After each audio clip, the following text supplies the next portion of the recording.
যাইতেছিলাম ব্রিজের উপর দিয়ে এদের কাণ্ড কারখানা দেখে একটু দাঁড়াইলাম। এদের সাহস ভাই পুরোটাই কলিজা। এগুলো তো আমার ধারা অন্তত হবে না। আমি এখান থেকে কখনোই লাভ দিতে পারবো না, আমার ওইরকম কলিজা এখনো হয় নাই।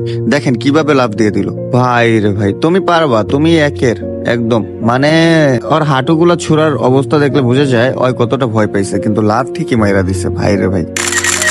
আসলে মানে আমি এটা বুঝতেছি না যে ওরা এখান থেকে ফান হিসেবে মজা হিসেবে যে জিনিসটা করতেছে, যদি একটা অঘটন ঘটে যায় তখন কি করবে? জেনে শুনে কেন বিপদের মুখে মানুষ পড়তে চায় এটাই বুঝি না। এই যে আরেকজন লাভ দিয়ে দিল, উনি তো মানে মোটামুটি বড় মানুষ, উনাকে আমরা চিনি, আমাদের রায়হান ভাই।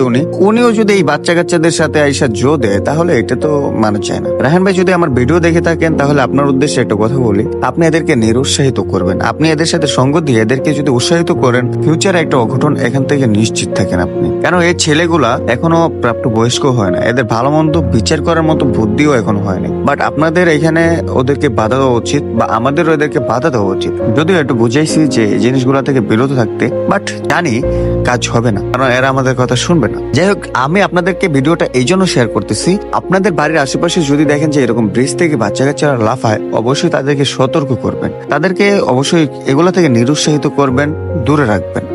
আজকের ভিডিওটা এখানেই শেষ করতেছি। দেখা হবে নতুন কোনো ভিডিওতে। ততক্ষণ ভালো থাকুন, সুস্থ থাকুন। ধন্যবাদ।